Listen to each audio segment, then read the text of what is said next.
self-government. We appeal to the revolutionary struggle. If we do not exclude slavery from the territories, it will exclude us.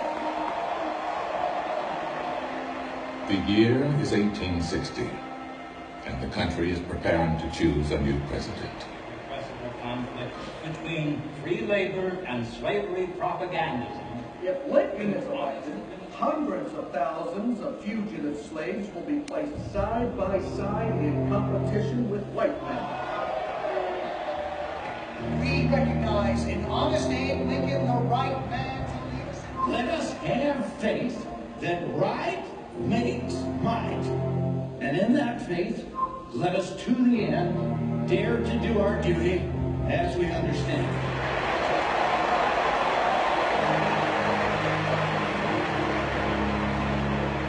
In the balance hangs the future of slavery in this country, and therefore the future of freedom. In 1860, the South is largely an agricultural society based on slave labor. Southern plantations produce 60% of all American exports, 75% of the world's supply of cotton. The institution of slavery is fundamental to the Southern economy and society. In the Deep South, a third of white families own slaves. There are also strong ties to slavery in the North, where textile mills, international shipping, banking, and commerce depend on the products of Southern agriculture and slavery. Ending slavery would threaten the fortunes of many wealthy Northerners. Workers, especially immigrants, fear competition for jobs if millions of slaves are freed. The Northern economy is diverse and rapidly changing, with expanding opportunities for free labor, people working for themselves or for wages, relying on their own efforts to better their lives. The seeds of the country's dilemma are embedded in the U.S. Constitution. It promises the blessings of liberty, but permits human bondage. What to the American slave is your 4th of July? I answer, a day that reveals to him, more than all other days in the year, the gross injustice and cruelty to which he is the constant victim. There is not a... We cannot too cautiously examine excuses brought forward by those in the North as well as the South, whose interest is connected with keeping their fellow creatures in a state of brutality and... There is a movement to abolish slavery and grant equal rights to blacks, but it is not enough to bring about a change in the Constitution. Abolition faces strong resistance in the North and South. Throughout the country, there are few whites who believe blacks are their equals. The question creating the furor is not whether to end slavery, but whether to expand slavery into new territories. As the nation continues to push west, the country must decide, will new territories be free soil for free men, or new lands open for slavery? The answer will shift power to states arguing for the right to free labor, or to those claiming the right to slave labor. Thus, the future of freedom in the United States has come to depend upon the future of the West. And the tension between North and South, smoldering for decades, is approaching a flashpoint. Reached and passed. A house divided against itself cannot stand. I believe this government cannot endure permanently half slave and half free.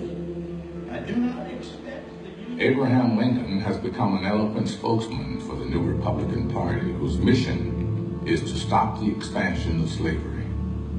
The party nominates Lincoln for president. Some Southern states, believing that Lincoln's election will lead to the end of slavery throughout the country, threaten to leave the Union if Lincoln wins. South Carolina is first to secede on December 20th, 1860, soon followed by 6 more Southern states. They declare themselves a sovereign nation, the Confederate States of America. South Carolina demands that federal troops surrender Fort Sumter in Charleston Harbor. On April 12, 1861, at 4:30 a.m., the Confederates opened fire. Lincoln calls for troops to put down the rebellion. In response, 4 more southern states secede. War has begun.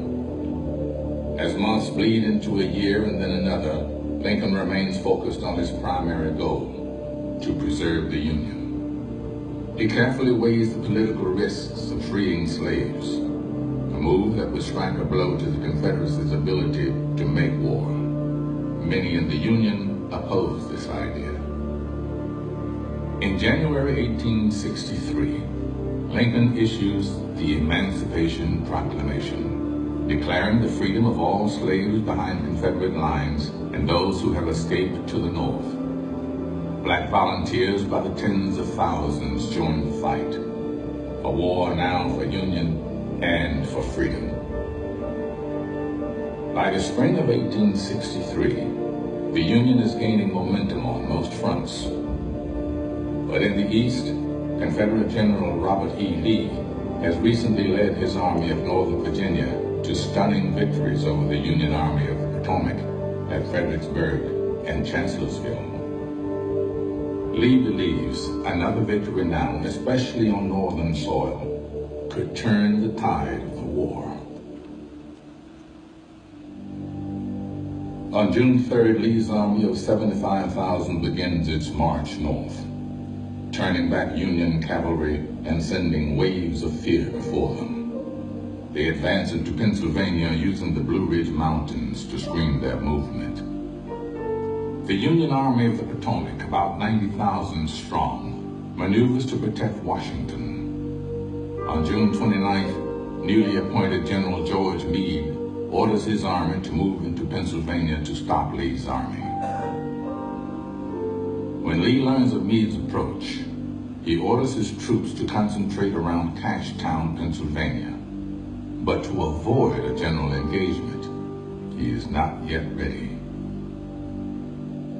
The next day, Union General John Buford's cavalry moves to within 4 miles of the Confederates and surveys the terrain around a town called Gettysburg. Here, 10 major roads converge, excellent for massing forces. A series of ridges and hills offer strong defensive positions. Buford deploys outposts north, east, and west of town, and settles in with his small force of 2,900.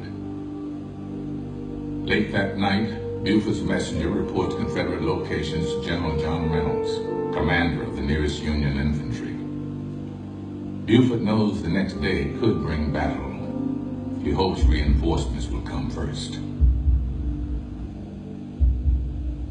On July 1st, 1863, at 7:30 a.m., a Confederate column commanded by General Henry Heath approaches town on the Chambersburg Road. He believes Union troops are still miles away, that Gettysburg is guarded only by local militia. A Union lookout sights the Confederates 3 miles west of town.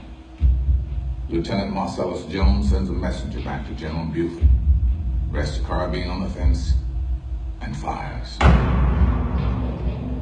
The Confederates immediately deploy a skirmish line and advance slowly through fields and woods and over fences. Buford's cavalry executes a series of delaying tactics, fighting, then dropping back from one ridge to the next. They are severely outnumbered, but the cavalry carbines can fire twice as fast as the muskets of the Confederate infantry. The line drops back to McPherson's Ridge. Buford cannot hold out much longer. General John Reynolds arrived with reinforcements in the nick of time. He immediately grasps the value of the Union position and commits his infantry to defend it. Now there was no turning back from a battle of Gettysburg. By mid-afternoon, thousands more soldiers have streamed into positions on both sides. Confederates outnumber Union troops, whose forces begin to collapse. the Confederates crushed the Union's right flank and began to roll up the whole battle line. The battle tears through the town of Gettysburg as the retreating Union troops try to reach their fallback position on Cemetery Hill. At the end of the day, in an engagement that neither General Lee nor General Meade had planned, 16,000 men have been killed, wounded, or captured.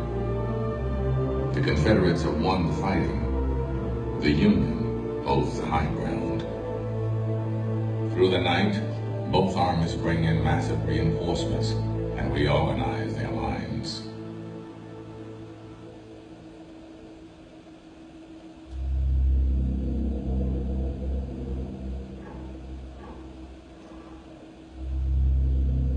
By dawn, the Union line has taken the shape of a large fishhook, curving from Culp's Hill to the base of a rocky point called Little Round Top. Commanding most of the high ground and offering interior movement of troops and supplies, the Union defensive position is strong. Still, General Lee wants to attack. At 3:30 that afternoon, 60 Confederate cannon opened fire on the Union left.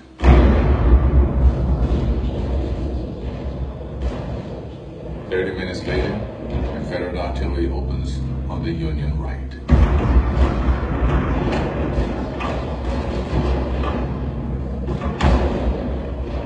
The forces clash in incredibly fierce combat throughout the afternoon and into the night, immortalized in places on the field. Cemetery Hill, Devil's Den, the slaughter pen, the wheat field, the peach orchard, Little Round Top, Culp's Hill.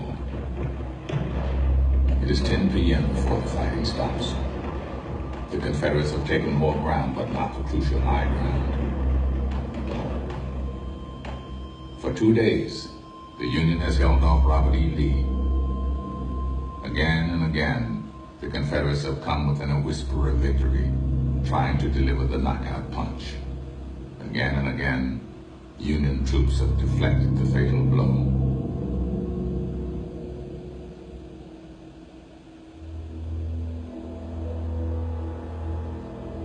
As the clock passes midnight, Union commanders gather at Meade's headquarters for a council of war. All agree to stay and fight, certain the Confederates will attack. General Lee believes victory is within reach. General George Pickett's division and Jeb Stuart's 3 cavalry brigades have finally arrived. With these reinforcements, Lee formulates his plan. Longstreet, reinforced by Pickett, will renew the attack on the Union left. Ewell will reinforce the assault on Culp's Hill. Both are to begin at daylight. The attack on Culp's Hill fails. Confederate losses are heavy.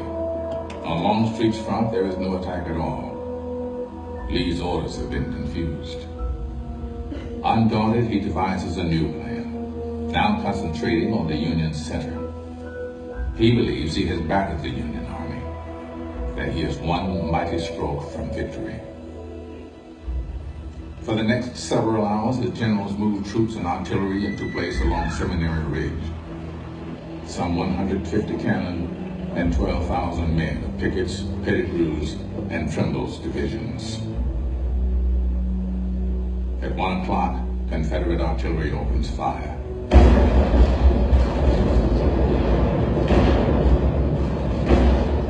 150 Confederate cannon, answered by nearly 100 Union guns. The thunder continues for 2 hours. Then the assault begins. The Confederate line, a mile wide, marches across an open field. Union artillery opens fire.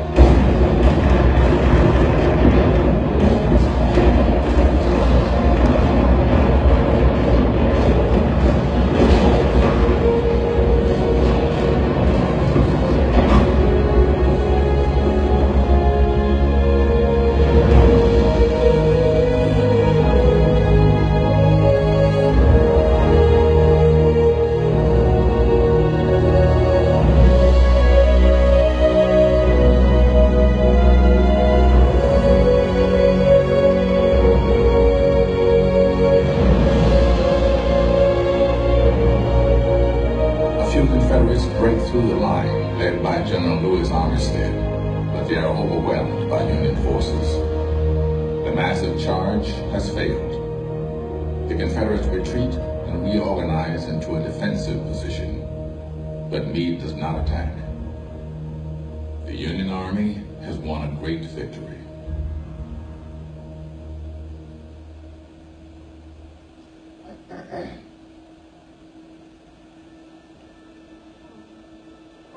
At the end of 3 days, over 7,000 soldiers have died.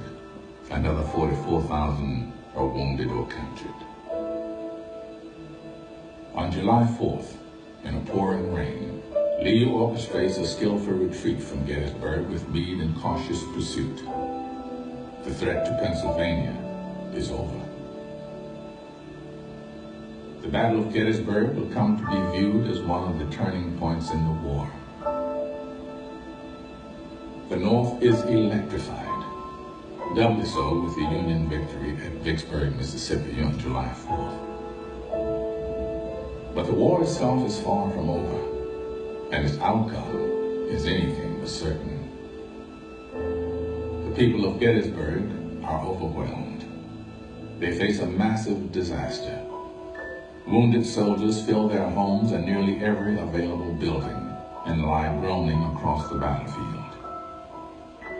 Hasty burials litter the fields and woods. Heavy rain opens shallow graves. It will be years before Gettysburg recovers. Family members arrive in droves to search for lost sons and brothers, and perhaps an answer to the unyielding question as the war rages on. Did he die in vain? There is an urgent need for proper burials for thousands of fallen soldiers. Months later, on November 19, 1863, 20,000 people gather for the dedication of a national cemetery. The main speaker that day is followed by President Lincoln. In just a few phrases, he captures the meaning of this battle, the war, the soldiers who have fallen, and those who fight on. 7 years ago, our fathers brought forth on this continent a new nation, conceived in liberty and dedicated to the proposition that all men are created equal. Now we are engaged in a great civil war, testing whether that nation, or any nation so conceived and so dedicated, can long endure. We are met on a great battlefield of that war.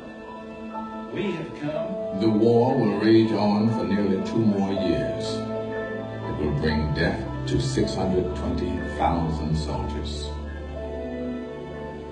Ultimately, Northern victory will preserve the Union and end slavery. But the peace that follows will be as complicated as the war itself. The war economy in the North will launch an economic boom. Vast areas of the South are physically ravaged, and over half of Southern wealth is wiped out. Much of the lost enslaved property. Rebuilding will take generations.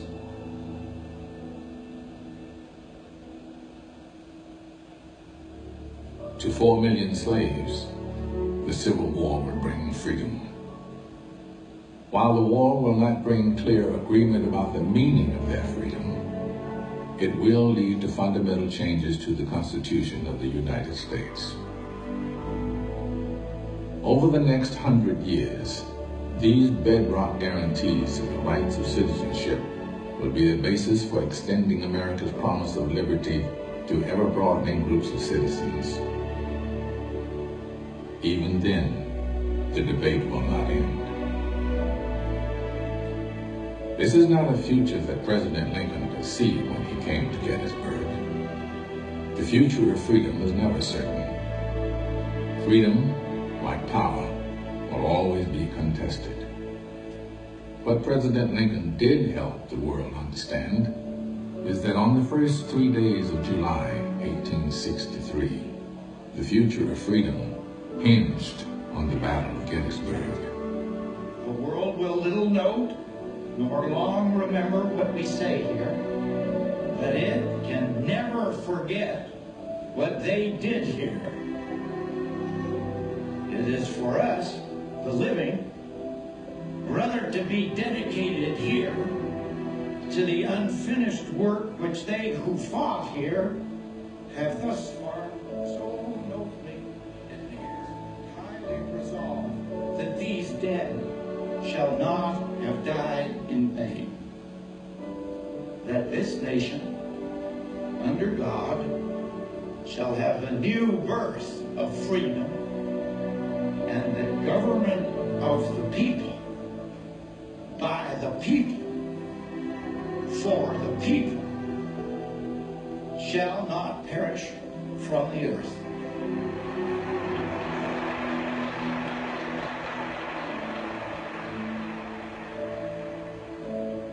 And now, we are met on a great battlefield of this war.